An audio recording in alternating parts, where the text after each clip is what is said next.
లెక్కించలేని స్తోత్రం దేవా ఎల్లప్పుడూ నీ పాడెదను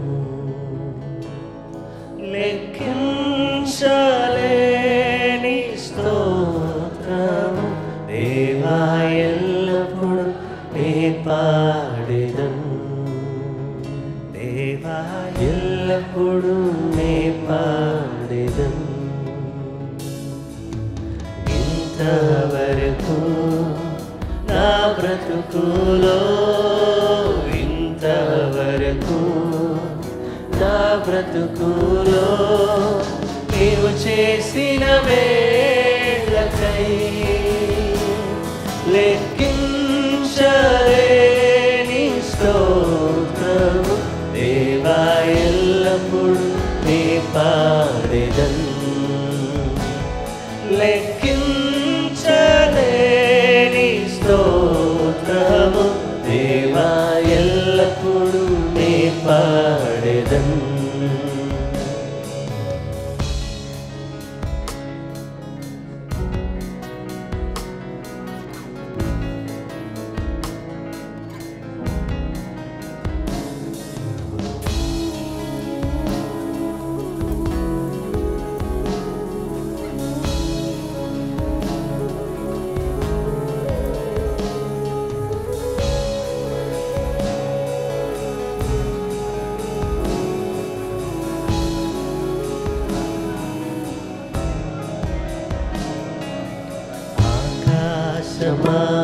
ఆకాశముల్ దాని క్రిందున్న ఆకాశము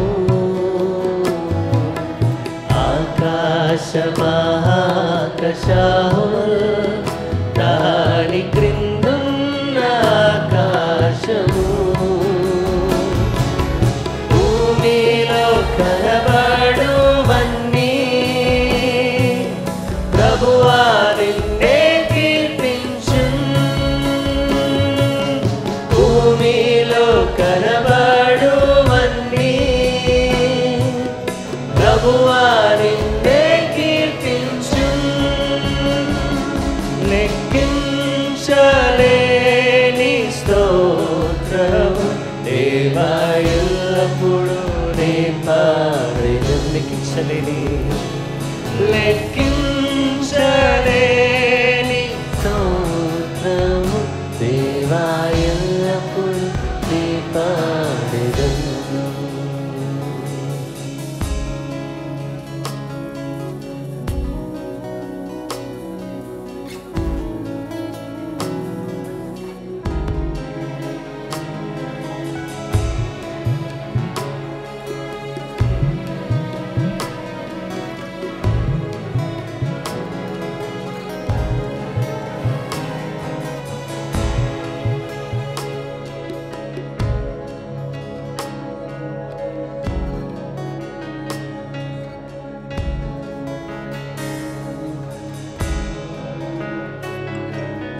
అడవిలో నివసించువన్నీ సుడి గాలి మంచును అడవిలో నివసించువన్నీ సుడి గాలి మంచును భూమిపై ఉన్నవన్నీ దేవా నిన్నే పొగడును భూమిపై ఉన్నవన్నీ దేవా నిన్నే పొగడును లెక్కించలేని స్తోత్రము దేవా ఎల్లప్పుడూ నీ పాడెదను లెక్కించలేని స్తోత్రము దేవా ఎల్లప్పుడూ నీ పాడెదను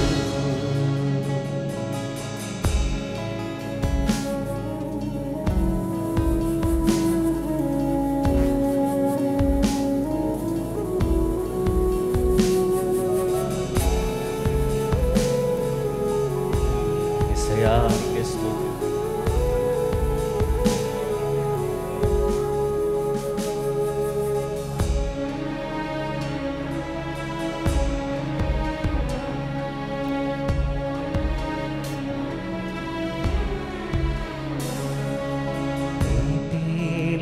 నివసించు ప్రాణులు ఈ భూమిలోని జీవరాశులు నీటిలో నివసించు ప్రాణులు ఈ భూమిలోని జీవరాశులు ఆకాశమున ఎగురునవన్నీ ప్రభువా నిన్నే కీర్తించున్ ఆకాశమున ఎగురునవన్నీ ప్రభువా నిన్నే కీర్తించున్ లెక్కించలేని స్తోత్రం దేవా ఎల్లప్పుడూ నే పాడెదను లెక్కించలేని స్తోత్రం దేవా ఎల్లప్పుడూ నే పాడెదను దేవా ఎల్లప్పుడూ నే పాడెదను ఇంతవరకు నా బ్రతుకులో ఇంతవరకు నా బ్రతుకులో నీవు చేసిన మేలకై లెక్కించలేని స్తోత్రము దేవా ఎల్లప్పుడూ నే పాడెదను దేవా ఎల్లప్పుడూ నే పాడెదను చేతులెత్తు దేవా ఎల్లప్పుడూ నే పాడెదను యేసయ్యా దేవా ఎల్లప్పుడూ నే పాడెదను.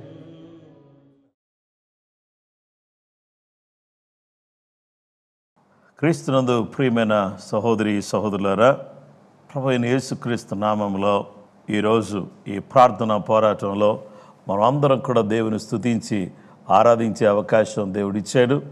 ఈ ఉదయకాలం ఎవరెవరైతే ఈ యొక్క ప్రేయర్ వార్ఫేర్లో జాయిన్ అయ్యారో మిమ్మల్ని అందరినీ కూడా ప్రభు నామములో నేను అభినందిస్తున్నాను.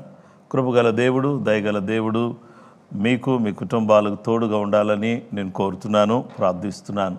అయితే ఈ సమయంలో దేవుని యొక్క వాక్యాన్ని మనం ధ్యానం చేసుకుందాం. ఈరోజు మన ధ్యానాంశము life style of a Christian, క్రైస్తవుని జీవన శైలి.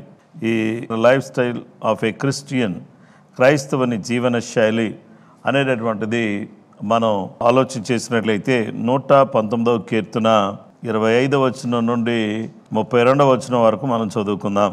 నా ప్రాణము మంటిని హత్తుకొనుచున్నది, నీ వాక్యము చేత నన్ను బ్రతికింపుము. నా చర్య అంతయు నేను చెప్పుకొనగా నీవు నాకు ఉత్తరం ఇచ్చితివి. నీ కట్టడలను నాకు బోధింపుము. నీ ఉపదేశ మార్గమును నాకు బోధపరచుము. నీ ఆశ్చర్య కార్యములను నేను ధ్యానించదను. 28వ వచనం, వ్యసనము వలన నా ప్రాణము నీరైపోయెను, నీ వాక్యము చేత నన్ను స్థిరపరచుము. కపటపు నడత నాకు దూరము చేయుము, నీ ఉపదేశమును నాకు దయచేయము. సత్య మార్గమును నేను కోరుకుని ఉన్నాను, నీ న్యాయ విధులను నేను నా ఎదుట పెట్టుకొని ఉన్నాను. యెహోవా, నేను నీ శాసనములను హత్తుకొని ఉన్నాను, నన్ను సిగ్గుపడనీయకము. నా హృదయమును నీవు విశాలపరచునప్పుడు నేను నీ ఆజ్ఞల మార్గమున పరుగెత్తదను. దేవుని వాక్య భాగంలో మనం చూస్తే, ప్రియమైనటువంటి వారులారా, క్రైస్తవుని జీవన శైలి, క్రైస్తవుని జీవన శైలి, life style of a Christian. క్రైస్తవుడు అనే వ్యక్తి ఎవరు అనగా, క్రీస్తును రక్షకుడిగా అంగీకరించి తన హృదయాన్ని దేవునికి అంకితం చేసుకుని, ఎవరైతే యేసుక్రీస్తు ప్రభువుని తన జీవితానికి ప్రభువుగా, రక్షకుడుగా, ఏలికగా, రాజుగా చేసుకుంటారో వాళ్ళు క్రీస్తును పోలిన వారు అనగా క్రైస్తవులు. ఆ క్రైస్తవుని యొక్క జీవన శైలి ఏ విధంగా ఉండాలి? నా ప్రియమైనటువంటి వారులారా, ఈ క్రైస్తవుని జీవన శైలి ఏ విధంగా ఉండాలంటే, దేవుని సన్నిధిలోకి వచ్చి ప్రార్థించేవాడిగా, దేవునికి మొరపెట్టేవాడిగా, దేవుని గణపరిచేవాడిగా, దేవునితో సహవాసం చేసేవాడిగా ఉండాలి. ఈ భాగానికి దాలెత్ అనేటటువంటి అక్షరాన్ని ఇవ్వడం జరిగింది. ఇది హీబ్రూ అక్షరమాలలో 4వ అక్షరం. ఈ యొక్క హీబ్రూ ఆల్ఫబెట్లో 4th ఆల్ఫబెట్. అయితే ఈ యొక్క 4th ఆల్ఫబెట్ ఏం చెప్తుందంటే దాలెత్. ఈ దాలెత్ అనేటటువంటి ఈ యొక్క అక్షరం ద్వారము, మార్గము అనే విషయాలు తెలియచేస్తుంది. అంటే క్రైస్తవ జీవితంలో ద్వారం, మార్గం, తన జీవితంలో అతడు చేయాల్సిన పని, దాని గురించి మనం ఆలోచన చేస్తే ఈ విధంగా ఉంది. ఏమన్నాడంటే రివైవ్ మీ, నన్ను బ్రతికింపుము. ఇక్కడ 119:25లో నా ప్రాణము మంటిని హత్తుకొనుచున్నది, నీ వాక్యము చేత నన్ను బ్రతికింపుము. Psalm 119:25. My earthly life cleaves to the dust. Revive and stimulate me according to your word. Revive and stimulate me according to your word. దేవుని వాక్య భాగంలో మనం చూస్తే lord revive me and encourage me, revive and encourage me according to your word. నీ యొక్క వాక్యం చేత నన్ను బ్రతికించు, నా ప్రాణము మంటిని హత్తుకొనుచున్నది గనుక నన్ను బ్రతికించమని చెబుతున్నాడు. కాబట్టి నన్ను బ్రతికించు నాయనా, నన్ను బ్రతికించు, నన్ను బ్రతికించు, నన్ను బ్రతికించు, నన్ను ప్రోత్సహించు. నేను నీ వాక్యం ద్వారా బ్రతకడానికి నాకు సహాయం చేయి. చూడండి, భౌతికంగా మనం జీవించే జీవితం మనం మరి సరైన రీతిలో బ్రతకడానికి మనం చేయాల్సిన పని ఏంటంటే దేవుని వాక్యం మీద మనము ఆధారపడాలి. అందుకనే ప్రభు అంటున్నాడు, మనిషి రొట్టె వలన మాత్రం కాదు, దేవుని నోటి నుండి వచ్చు ప్రతి మాట వలన జీవించును అని దేవుని వాక్యం మనకు తెలియచేస్తుంది. ఈ దినమున మనం నేర్చుకోవాల్సిన విషయం ఏంటంటే, దేవుని బిడ్డలారా, ఇక్కడ 143వ కీర్తన 11వ వచనంలో యెహోవా నీ నామమును బట్టి నన్ను బ్రతికింపుము, నీ నీతిని బట్టి నా ప్రాణము శ్రమలో నుండి తప్పింపుము. బ్రతికింపుము, తప్పింపుము. నీ నామాన్ని బట్టి, నీ నీతిని బట్టి. నా నీతిని బట్టి కాదు నన్ను బ్రతికించాల్సింది, నా నీతిని బట్టి కాదు నన్ను తప్పించాల్సింది, నీ నామాన్ని బట్టి నువ్వు తప్పించు. ఎందుకంటే నేను నిన్ను నమ్ముకున్నాను కదా. అలాగే నీ నీతిని బట్టి నన్ను శ్రమలో నుంచి తప్పించు నాయనా, నీ నామను బట్టి నన్ను బ్రతికించు, తప్పించు. అయితే దేవుని బిడ్డలమైనటువంటి మనము శ్రమల్లో నుంచి, కష్టాల్లో నుంచి మనం బయటికి రావాలి, బ్రతకాలి, తప్పించబడాలి అని అంటే మనం చేయాల్సిన పని ఏంటంటే ప్రభువుని మనము హత్తుకుని వెంబడించే వారిగా ఉండాలి. కాబట్టి నన్ను బ్రతికించు నాయనా. ఎలా బ్రతకాలి? దేవుని వాక్యానుసారంగా బ్రతకవలసినటువంటి జీవితం, ఆత్మీయంగా బ్రతకాలి. అలాగే దేవుని బిడ్డలమైనటువంటి మనము ఆత్మీయంగా బ్రతకడం నేర్చుకుంటే, వాక్యం చదువుతూ, వాక్యాన్ని ధ్యానిస్తూ, వాక్యం మీద ఆధారపడుతూ, వాక్యాన్ని పదే పదే మననం చేస్తూ, ఆ వాక్యానుసారంగా మనం జీవించటం అలవర్చుకుంటే జరిగేటటువంటి గొప్ప విషయం లేక జరిగే గొప్ప కార్యం ఏంటి అని దేవుని వాక్యంలో మనం చూస్తే మనకు ఆధ్యాత్మికమైన జీవితంలో దేవుడు సహాయం చేస్తాడు. రెండవది, మనం ఆధ్యాత్మికంగా మాత్రమే కాకుండా మన భౌతిక జీవితంలో మనకు ఎదురయ్యేటటువంటి ప్రతి విధమైన కష్టాల్లో, సమస్యల్లో, ఇరుకుల్లో, ఇబ్బందుల్లో దేవుడు మనకు తోడుగా ఉండే దేవుడుగా ఆయన ఉన్నాడు. అలాగే మానసికంగా కూడా మనము ఉల్లాసంగా, ఉత్సాహంగా ఉండడానికి వీలు కలుగుతుంది. కనుక దేవుని వాక్య భాగంలో మనం చూస్తే దేవుని పిల్లలమైనటువంటి మనము దేవుని ఆజ్ఞల జాడలలో నడుచుకుంటూ మనం వెళ్ళిపోతూ ఉండాలి. దేవుని మాటలు చెప్పిన ప్రకారంగానే మనం జీవిస్తూ, మనం నడుచుకుంటూ మన జీవన ప్రయాణాన్ని కొనసాగిస్తూ ఉండాలి. చూడండి, మనుషులు ఏ విధంగా ఉన్నారు అనంటే అపరాధముల చేత, పాపముల చేత చచ్చినటువంటి స్థితిలో ఉంటే క్రీస్తు తన యొక్క దయా రసమును బట్టి, తన యొక్క ప్రేమను బట్టి మన క్రీస్తుతో కూడా బ్రతికించాడు. కాబట్టి ఈరోజు క్రీస్తుతో బ్రతికిన మనము అనగా క్రైస్తవుని జీవన శైలి అనగా దేవుని బిడ్డలారా బ్రతికింపబడి ఆధ్యాత్మికంగాను అన్ని విధాలుగాను మనం బ్రతికింపబడిన వారిగా ఉంటూ మనం ఏ విధమైనటువంటి జీవితాన్ని జీవించాలి అనే విషయానికి మనం వస్తే, ఆధ్యాత్మికంగా మనము జీవిస్తూ ప్రియులరా మనమందరం కూడా ఏం చేయాలంటే దేవుని సన్నిధిలో ఏమన్నానంటే revive me and encourage me or stimulate me, నన్ను బ్రతికించు, నన్ను ప్రోత్సహించయ్యా అని కీర్తనకారుడు దేవుణ్ణి అడుగుతున్నాడు. ఎందుకంటే నీవు ఏమై ఉన్నావంటే నీవే మార్గమై ఉన్నావు, నీవే ద్వారమై ఉన్నావు.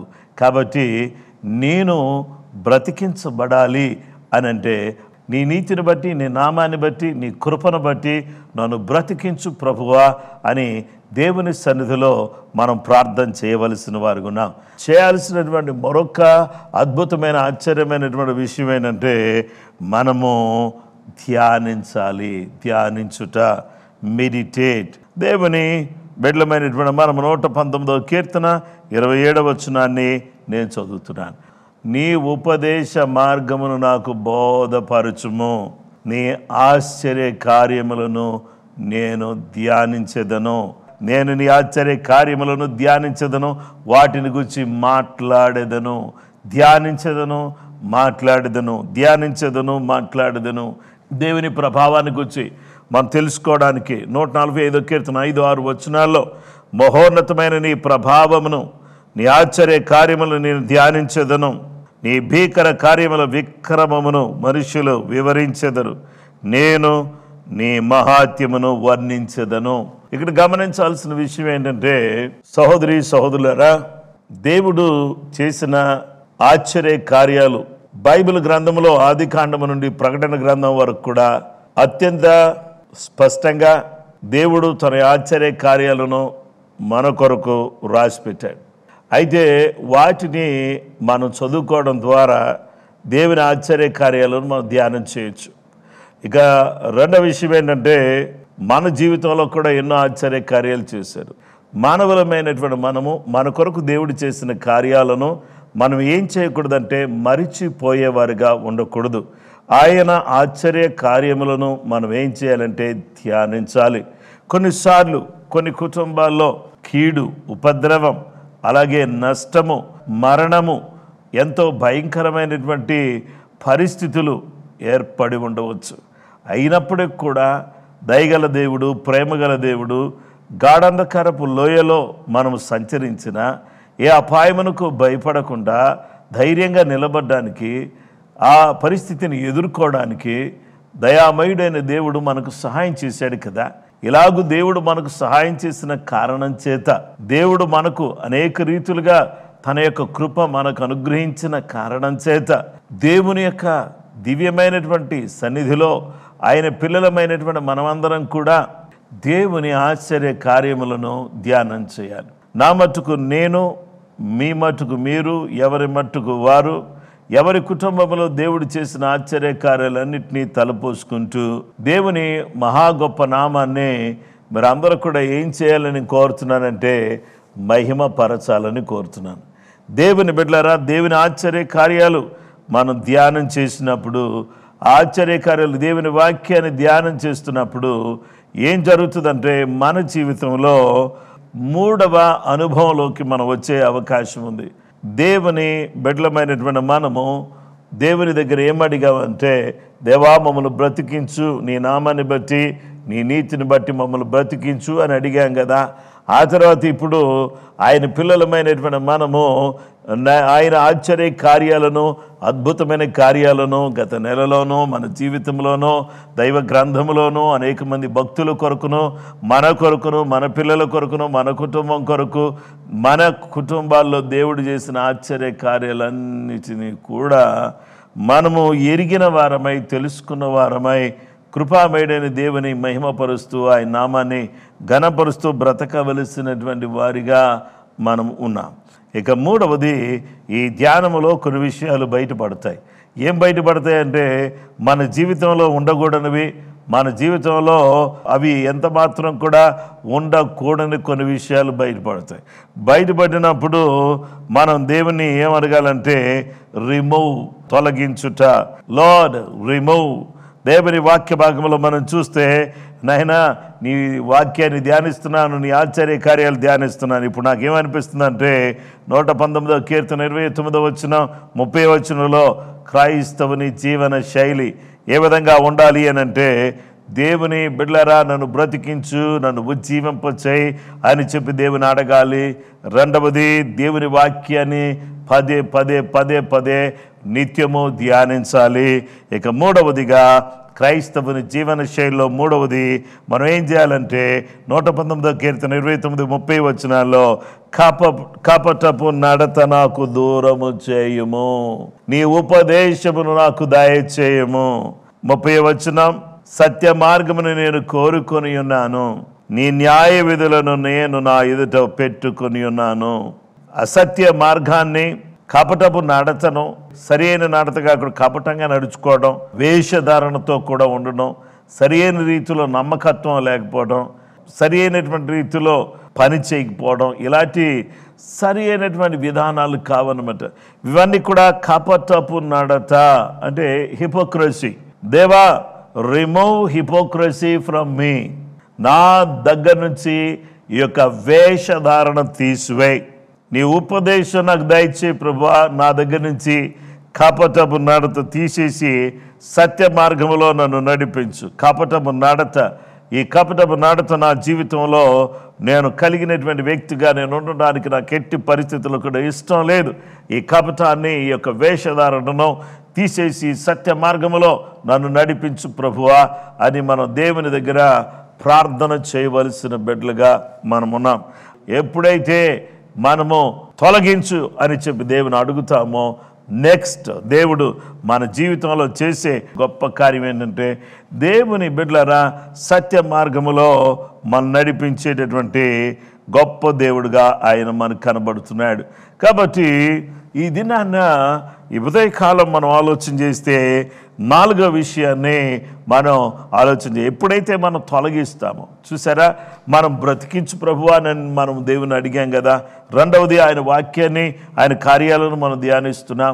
నా దగ్గర నుంచి నాయనా ఈ యొక్క సత్య మార్గాన్ని నాలోంచి తీసివేయి ప్రభువా అని దేవుని సన్నిధిలో కపటపు నడత, అసత్య మార్గం, ఇవన్నీ కూడా నా దగ్గర నుంచి కపటమైన జీవితం, ఈ పాడు జీవితం, ఇలాంటివన్నీ కూడా నా నుంచి తీసేయని ప్రభువా అని చెప్పినప్పుడు నాలుగవది దేవుడు ఏం చేస్తాడంటే ఆయనను హత్తుకొనుట. 119, 30 వచనంలో, యెహోవా నేను నీ శాసనములను హత్తుకొని ఉన్నాను, నన్ను సిగ్గుపడనీయకము. నీ శాసనాలను నేను హత్తుకున్నాను ప్రభువా, ఇదిగో ఈ వాక్యాన్ని నేను హత్తుకున్నాను, ఈ వాక్యమును పట్టుకుని ఈ వాక్యానుసారంగా నేను జీవించడానికి ఇష్టపడుతున్నాను, గనుక నన్ను సిగ్గుపడనీయకము. హల్లెలూయా. దేవుని వాక్య భాగంలో మనం చూస్తే 119, 31లో, యెహోవా నేను నీ శాసనములను హత్తుకొని ఉన్నాను, నన్ను సిగ్గుపడనీయకము. నా జీవితంలో నేను ఓడిపోయే వ్యక్తిగా ఉండకూడదు, పడిపోయే వ్యక్తిగా ఉండకూడదు, నశించిపోయే వ్యక్తిగా ఉండకూడదు.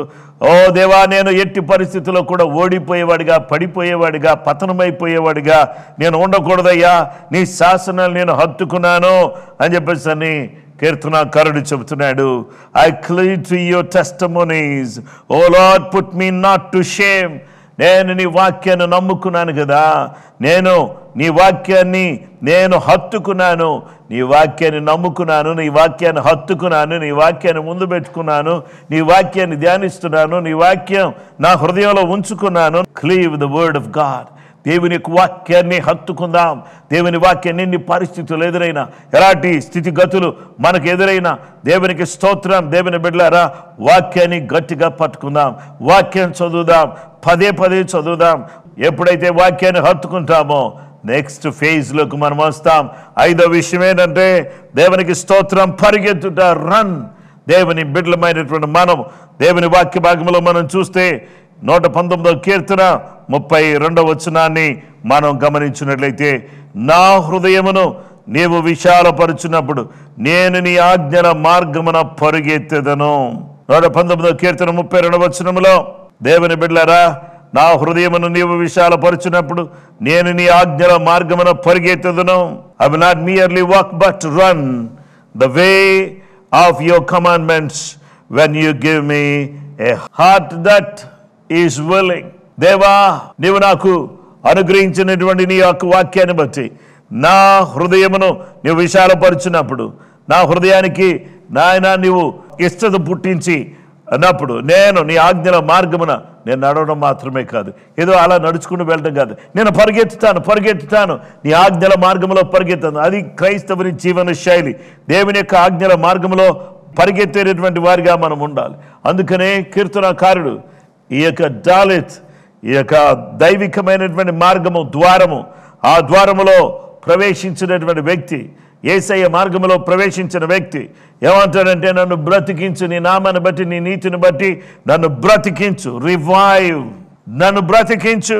రెండవది, నేను ధ్యానిస్తాను, బ్రతికింపము. నేను ధ్యానిస్తాను, నా జీవితంలో నేను ధ్యానిస్తున్నప్పుడు నాకు ఏదైతే కనబడిందో దాన్ని తొలగించుము. అలాగే నేను నిన్ను హత్తుకుంటాను, నీ ఆజ్ఞల మార్గములో నేను పరిగెత్తుతాను.